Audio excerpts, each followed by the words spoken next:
गुरुजी, महाकुंभ में मुसलमानों की दुकानों पर बैन लगा दिया गया है जी। जहां हम सभी साधु संत कहते हैं सर्वे भवन्तु सुखिनः सर्वे सन्तु निरामया, मतलब सब कुशल मंगल रहें। लेकिन आखिरकार महाराज जी ये जो फैसला लिया गया है इस पर क्या राय है आपकी? आप भी मक्का मदीना में लगा लो दुकान जाके अपनी।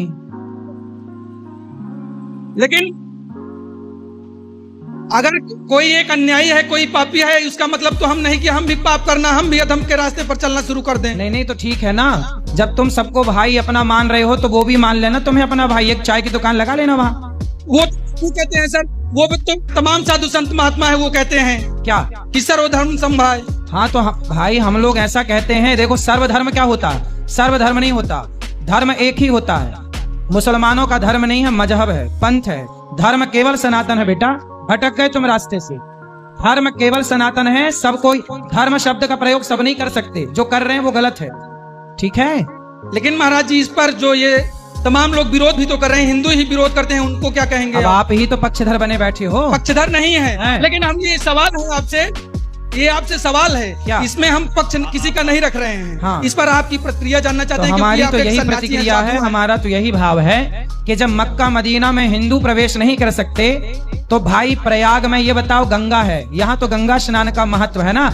तो गंगा, आप बताओ, आप गंगा को माता मानते हो कि नहीं? जी मानते हैं। तो क्या मुसलमान गंगा को माता मानता है? वो सुनो तो गंगा जी में वही आयना जो गंगा को माता मानते हैं प्रयाग में, वो उनका क्या काम? उनका क्या काम जो गंगा को माता नहीं मानते? पहला, क्या उनके ग्रंथ में, क्या उनके धर्म ग्रंथ में कहीं भी प्रयाग तीर्थ का उल्लेख है?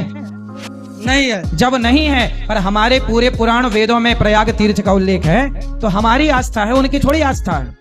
लेकिन महाराज जी अगर आपकी भागवत जहाँ चल रही होती है, कथा जहाँ आपकी चल रही होती है, वहाँ किसी 4 लोगों का उद्धार हो जाए तो उसमें क्या है? हाँ, भागवत सुनने के लिए मना ही नहीं है। आप आओ, भागवत सुनो, आप गंगा नहाओ, लेकिन आपका थूका हुआ यहाँ कोई लोग खाएं भक्तजन, वो सही नहीं है।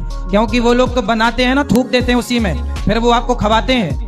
तो आप लोग नहाओ, नहाने के लिए मना ही नहीं है। प्रयाग सब आए, खूब नहाएं, खूब कथाएं सुने, कोई मना ही नहीं है। यहाँ बस ये है ना कि यहाँ दुकान क्या है, आपने वीडियो देखी होगी कि कुछ लोग बनाते हैं चाय और चाय में थूक देते हैं, बनाते हैं रोटी, दाल में थूक देते हैं। अब बताइए उनका थूका हुआ आप खाएंगे क्या? लेकिन सब तो एक जैसे नहीं हो सकते हैं ना, सबको एक तराजू में नहीं तौला जा सकता है महाराज जी, ये भी है। भाई एक तराजू में तौलने का हम कहाँ कह रहे हैं, लेकिन ये बताओ कि जो गंदगी है, गंदगी चाहे आपकी गंदगी हो या पशु पक्षियों की गंदगी हो, गंदगी तो गंदगी है ना, उससे बचना ही चाहिए। सब प्रकार की गंदगी से हमें बचना चाहिए और गंदे माहौल से बचना चाहिए। इसलिए हमारे संत समाज ने जो निर्णय लिया है कि आप सब लोग आनंद से यहाँ पर, हमारे देखो मुसलमान यदि हैं, हमारे यहाँ तो रसखान का भी पूजन होता है, रसखान का भी सम्मान होता है। यदि आज का मुसलमान रसखान और अब्दुल कलाम जैसा हो तो हम तो आज भी सम्मान करने को तैयार हैं, क्या बुराई?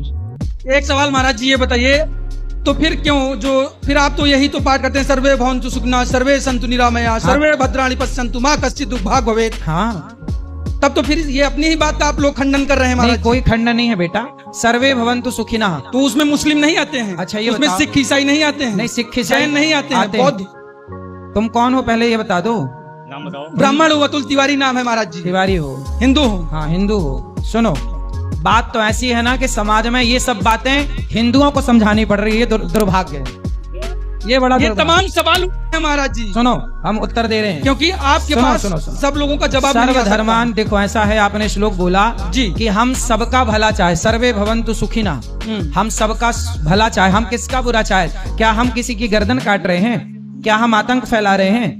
हम तो यही कहते हैं ना कि तुम हमारी गाय को मार कर खा जाओ, हम जिस गाय की पूजा करें, हम जिस गाय को माता माने, तुम उस गाय को मार के खा जाओ और गाय खाने वाले के हाथ की फिर यहाँ कुंभ में रोटियां बना के आप खाएं, उनके हाथ की चाट पकौड़ी खाएं गौ हत्यारों की, तो ये सही है? महाराज जी अगर शरीर का कोई अंग सड़ जाए या उसमें रोग हो जाए तो उस शरीर के अंग को निकाल दिया जाता है कि गला काट के निकाल दिया जाता है उस आदमी? तो फिर आप बताओ कैसे चिन्हित करोगे कि ये गलत और ये सही? आप करो, चिन्हित कैसे करोगे आप बताओ? देखिए महाराज जी, आप लोग तो ज्ञानी हैं, हम तो आपके भक्त हैं। केवल ये बताओ फिर आप कैसे चिन्हित करोगे कि ये सही और ये गलत? आप करके दिखाओ, कैसे आप करो, किस पैरामीटर से नापोगे? नहीं, ये तो आप लोग ही महाराज जी तय करेंगे कि कौन हाँ, तो क्या हम है। लोगों ने तय कर दिया कि भाई ऐसा है, किस किस को कहेंगे कि ये सही है ये गलत है। इसलिए भैया अभी जहां हो वहीं रहो आनंद से। महाराज जी, भाई ठीक साहब, है। भाई साहब। एक मिनट,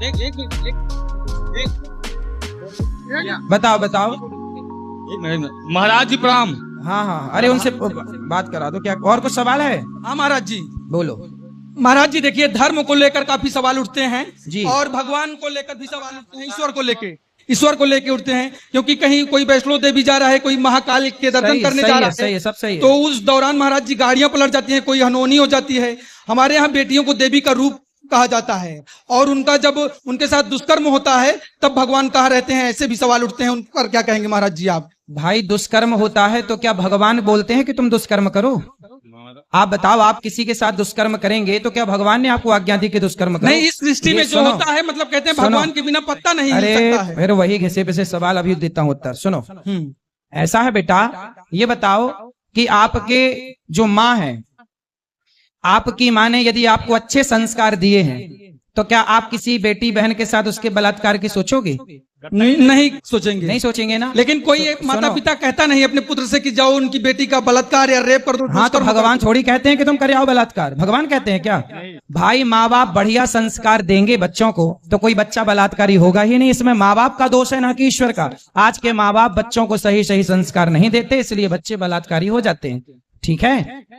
और जो चलिए महाराज जी, एक सवाल और है छोटा सा।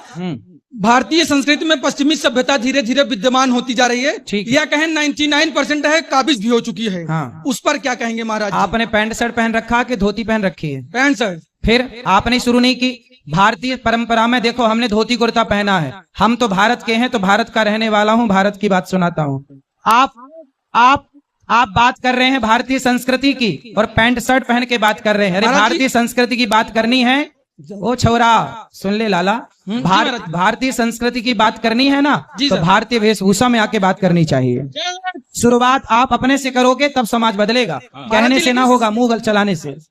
ये जो समाज का परिदृश्य है, जो नजरिया है, वेस्टर्न कल्चर हावी होता जा रहा है, तो इस पर क्यों बदलाव नहीं आ रहा है महाराज जी? क्योंकि आप स्वयं अपने को बदलना नहीं चाहते। आपके माथे पर तिलक नहीं है, आपकी शिखा नहीं है, आपने धोती कुर्ता, आपने भारतीय पहनावे में क्या पहना है? सिखा रखे हैं महाराज जी। ठीक है, तो तिलक क्यों नहीं है? आपने धोती कुर्ता क्यों नहीं पहना? भारतीय, हमारे जब महाराणा प्रताप हो, झांसी की रानी हो, जब उस समय मुगलों से और अंग्रेजों से युद्ध हुआ तो उस समय के राजाओं ने धोती कुर्ता पहन के युद्ध किया था कि पैंट शर्ट पहन के युद्ध किया था? धोती कुर्ता। फिर तो जब हमारा भारतीय पहनावा ही आज समाज में खत्म हो गया तो और किसकी बात करें? आप लोग खुद सुधारो अपने आप को, तब ये देश सुधरेगा, कहने से ना होगा, कहते रहो। तो मतलब जो सवाल हमने शुरू किया था उसी पे अंत करेंगे। तो जो सूबे के मुख्यमंत्री योगी जी ने कहा है उस पर मतलब आप लोग संत भी समर्थन उसका करते हैं क्या? कौन सी बात कि मुस्लिमों को बैन ही रहना चाहिए? कहाँ पे? महाकुंभ में। आप अपने घर में काहे नहीं जगह दे देते थोड़ी सी? अपने घर में खुलवा दो चाय का टपरा उनका, और क्या बात है, खुलवाओ मस्त।